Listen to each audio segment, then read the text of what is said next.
1. Which instructional method best supports NCBLET recruits in applying use of force continuum principles in real-world scenarios? A reading case law in lecture format. B. Role-playing high-pressure incidents with debriefing. C. Watching pre-recorded videos without discussion. D. Memorizing statutes and policies. 2.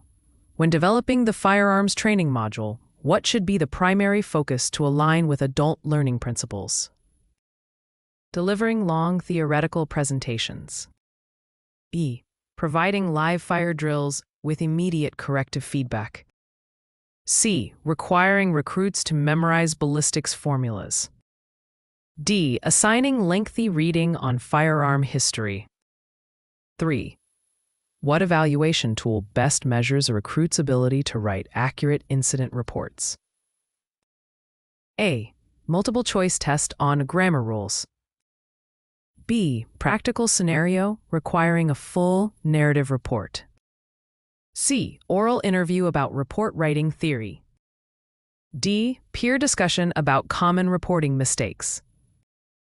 4. To promote critical thinking in criminal law instruction, which strategy is most effective? A. Asking recruits to copy statutes word for word. B. Having recruits debate the application of statutes to scenarios. C. Giving a lecture with no questions allowed. D. Providing only yes-no quiz questions. 5. Which communication strategy is essential for instructors during high-stress defensive tactics training? A. Using a monotone voice to keep recruits calm. B. Giving clear, concise commands and immediate feedback. C. Limiting feedback until the end of the session. D. Allowing recruits to work entirely unsupervised. 6. What is the primary regulatory authority that sets minimum training standards for NCBLET? A. NC Department of Justice, Criminal Justice Standards Division. B. NC Highway Patrol Training Academy. C. Local Sheriff's Association. D. Federal Bureau of Investigation. 7. Which adult learning principle is most relevant when designing training for recruits with prior military or law enforcement experience? A. Ignoring their prior experience to maintain fairness. E. Leveraging their previous skills and knowledge for peer mentoring. C. Requiring them to sit out of scenario-based training. D. Only assessing them with written tests. 8. When assessing communication skills, which evaluation method is most effective? A. Grammar-only written test. B. Role-play traffic stops with instructor scoring. C. Watching a video and answering true-false questions. D. Memorizing NC traffic statutes. 9. In curriculum development for ethics training, which approach ensures maximum engagement? A. Reading the Code of Ethics word for word. B. Scenario-based discussion of ethical dilemmas. C. Assigning lengthy essays on police history. D. Providing a true-false ethics quiz. 10. Which mentoring approach best supports struggling recruits in physical fitness training? A. Publicly criticizing poor performers. B. Offering individualized coaching plans and progress tracking. C. Requiring them to practice independently with no supervision. D. Reducing training intensity to avoid discomfort. 11. What is the most reliable way to measure recruits' knowledge of arrest procedures? A. Written multiple-choice exam only. B. Hands-on practical assessment of arrest and control techniques. C. Group discussion on arrest case law. D. Self-reported confidence survey. 12. Which component should be included first when building a new NCBLET training module? A. Assessment rubrics. B. Clear performance-based learning objectives. C. Instructor biography. D. Classroom seating chart. 13. Which technique promotes retention of motor skills during firearms training? A. Delaying practice until after theory is fully mastered. B. Frequent spaced-out live fire practice sessions. C. One-time massed practice session. D. Written reflection essays about shooting stance. 14. What is the key purpose of formative assessments in NCBLET? A. To provide a final pass-fail grade. B. To give recruits ongoing feedback to guide improvement. C. To rank recruits against one another. To eliminate underperforming recruits early. 15. Which communication method fosters trust during emotionally intense de-escalation training? A. Active listening and validating recruit input. B. Interrupting to correct every mistake immediately. C. Remaining silent throughout the exercise. D. Using technical jargon recruits may not know. 16. Which adult learning concept underpins the use of real-world criminal cases in NCBLET instruction? A. Behaviorism.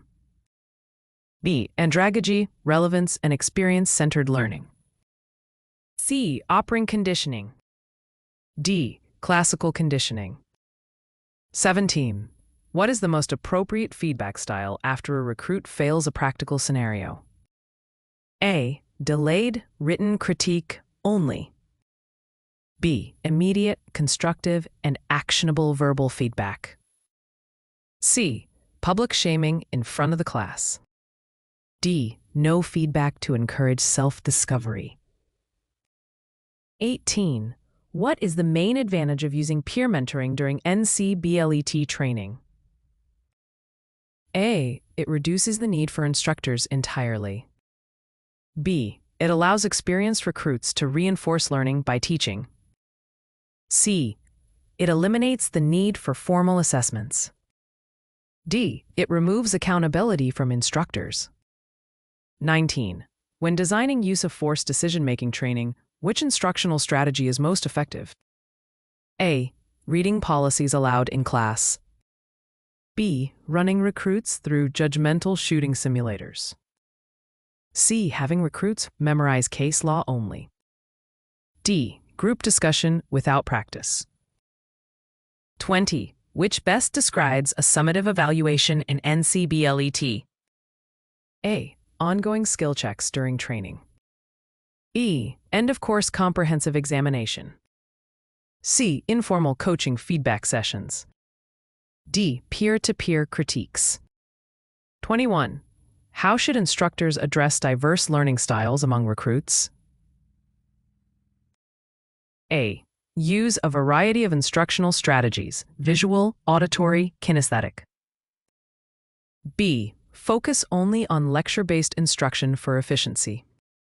C. Provide only written study guides. D. Expect recruits to adjust to a single teaching style. 22. When teaching constitutional law, what technique enhances application skills? A. Matching vocabulary terms to definitions. B. Analyzing real appellate court decisions in groups. C. Reading the Bill of Rights silently. D. Memorizing legal amendments verbatim. 23. What is a key responsibility of NCBLET instructors under state regulations? A. Reporting training completions to the Criminal Justice Standards Division. B. Granting final certification independently. C. Creating local laws for law enforcement agencies. D. Selecting recruits for agencies. 24. Which mentoring strategy best encourages self-reflection in recruits? A. Guided questioning about performance decisions. B. Providing only instructor-centered feedback. C. Ignoring mistakes to build confidence. D. Giving direct answers without discussion. 25. In stress management training, which evaluation method best measures effectiveness? A. Survey on recruit satisfaction. B. Performance in simulated high-stress scenarios. C. multiple choice test on stress theory. D. Open book exam on coping strategies. 26. Which teaching approach best prepares recruits for the legal aspects of search and seizure? A. Memorization drills on case names. B. Interactive mock warrant applications and execution. C. Reading Fourth Amendment aloud. D. Copying search policy from the manual. 27. How can instructors improve recruits' report writing accuracy over time? A. Providing progressive feedback with annotated examples. B. Grading only final submissions. C. Allowing unlimited rewrites without comments.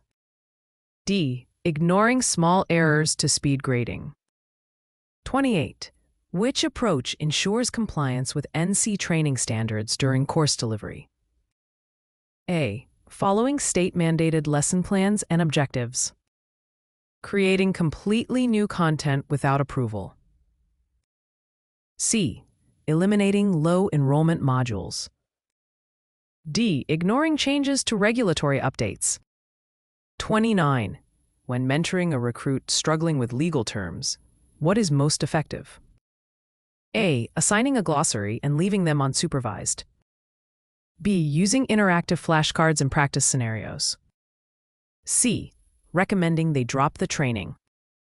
D. Giving them only additional reading material. 30. What is the most effective method to build decision-making confidence in recruits? A. Progressive exposure to increasingly complex scenarios. B. Immediate testing without practice. C. Eliminating all stress factors during training.